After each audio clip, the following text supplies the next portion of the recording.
Welcome to God's Own TV. Almighty God will grant your request.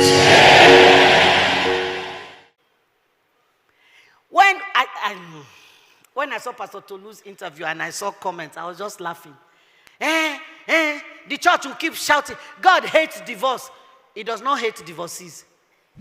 So in talking about staying, I want to talk about my mom.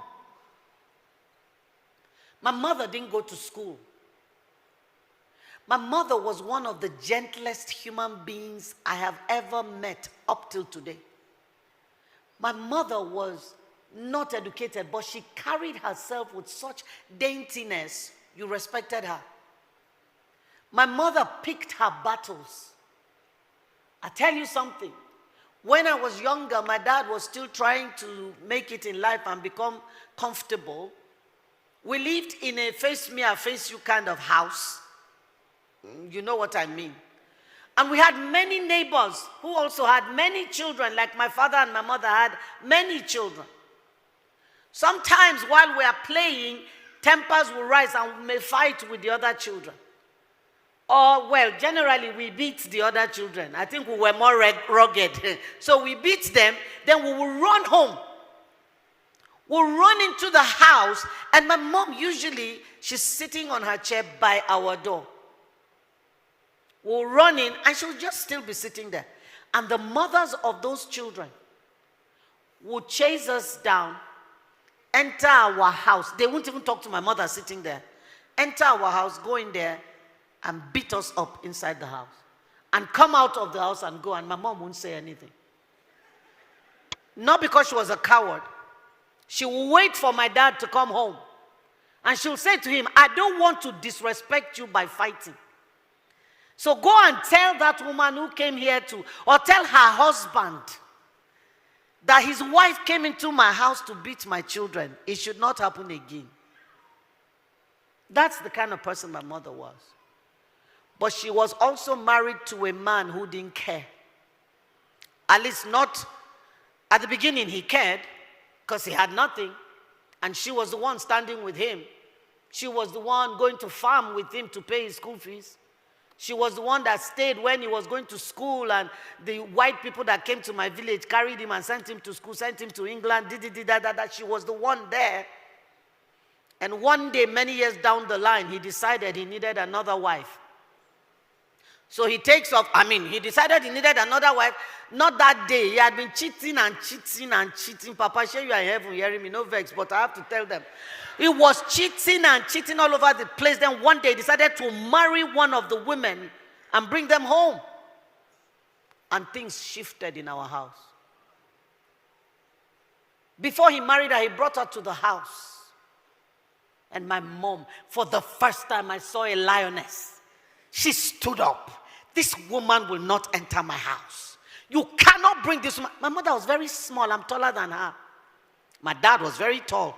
One day I asked her when I was young, I said, Mommy, why did you marry such a tall man? Look how short you are. She said, wait until you marry. And I married a very tall man too. And then when I was married, she said to me, why are you marrying a very tall man? All right, so she stood in front of him.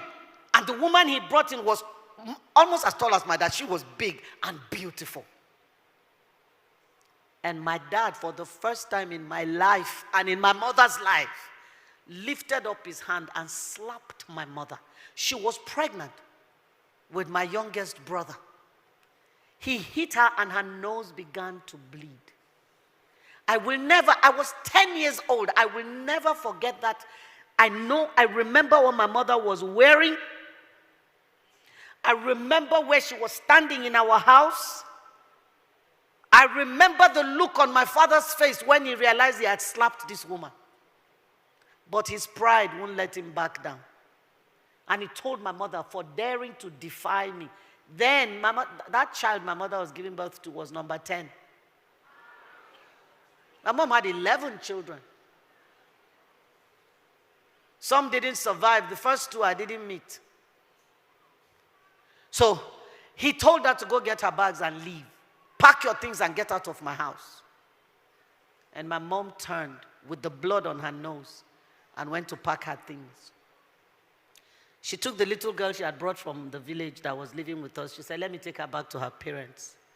And she took my little, forgive me, she wasn't pregnant with my little brother. She was pregnant with the last child, Abigail.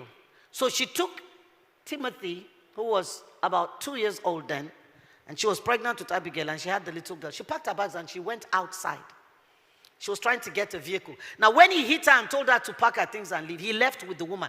The rest of us, life ended. We stood there, and the trauma and the terror and the fear, we didn't know what was happening. Our parents had never fought before, never been violent. And suddenly this thing was jammed down our throats in a moment. Now my mother has been asked to go. She's packing her bags. What's happening to the rest of us?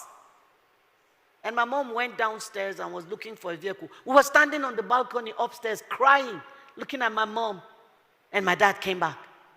When he came back and saw her with her things in front of the house, he drove past. We didn't know where he went. My mother got a taxi, got to the motor park. My dad was a vehicle inspection officer, VIO. It's not the type you have today. Then VIOs were like gods.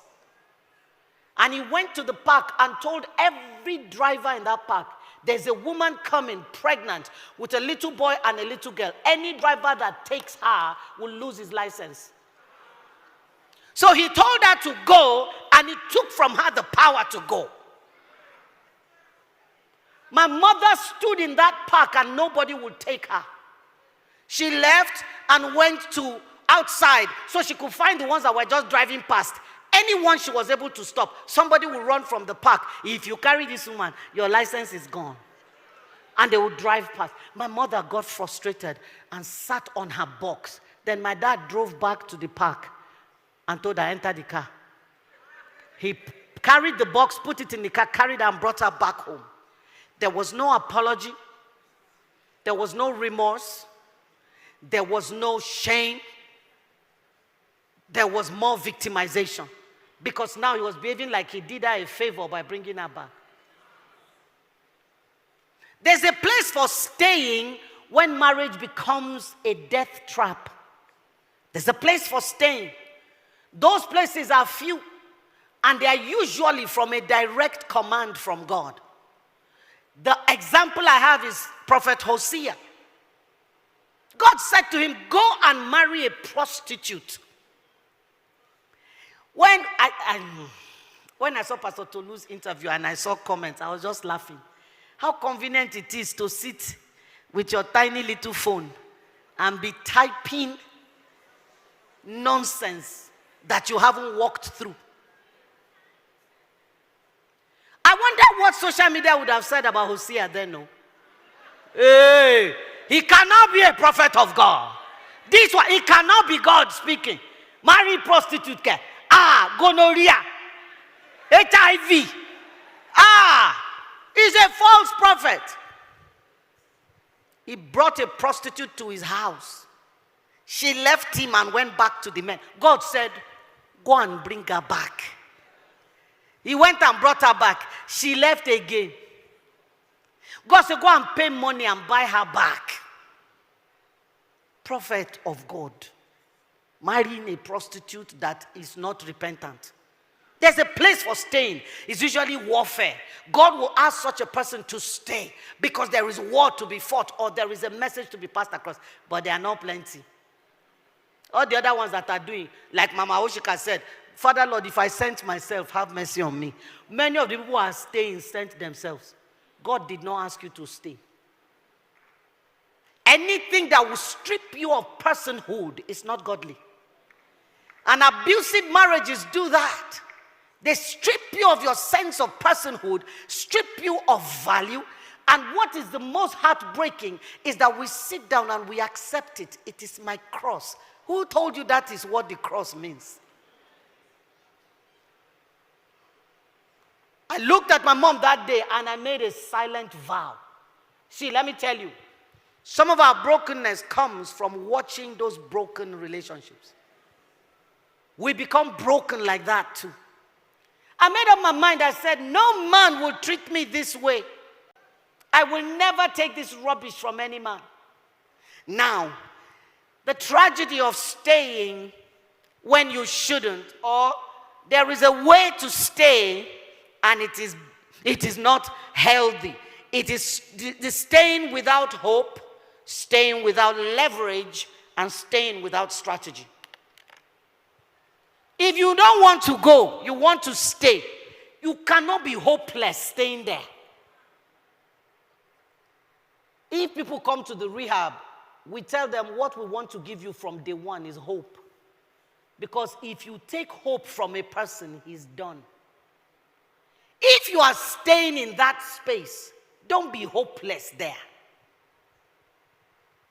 2, my mother had no leverage. She had no education, no money, no family. Her parents were both dead. And he knew.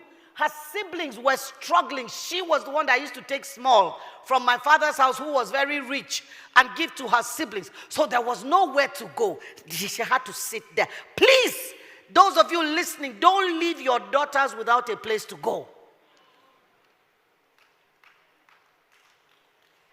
My daughter was getting married. Somebody came and said, want to marry. I said, oh God, I don't know you. She brought you. She said she loves you. I love you too. Oh. I said, but please, did she tell you where she did her first degree? He said US. Did she tell you where she did her master's? UK. I said, can you quantify that in naira and kobo? He said, ma, that's a lot of money. I said, yes, money I could have used to buy Louis Vuitton and Louboutin and that. I said, I used it to raise a lady. So lady like that, she has attracted you now. I said, hear me well. I didn't raise a punching bag. Don't lay one finger on my daughter. The day you do that, I'll take her from you. You don't have a wife anymore. Man does say, why are you saying that? I say, Oga, say your own. This is my own. I am putting this boundary in place so this man knows what is okay and what is not okay. Do not hit my daughter. On that account, she will always have a room in my house. He said, ma, my father never did it, so I have no example to copy. I said, God bless you, son. May we have men like that, that their sons can boldly say, my father didn't do it, so I don't have an example to copy. Then he said, but ma, please, I want to say something. No? I said, okay. He's a lawyer. Ma, I don't know what I would do if she slapped me first.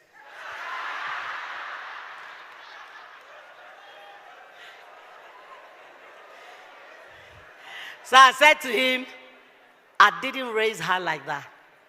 I said, just as it is not okay for you to hit her, it's doubly not okay for her to hit you. Okay, welcome back. You know, Reverend Christie said something there that she read a lot of comment about what people were saying about Pastor Tolu's failed marriage. And if you have not lived through something, you may not actually know what those that are living it are going through. So because of that, a lot of times we talk. It is so easy to talk.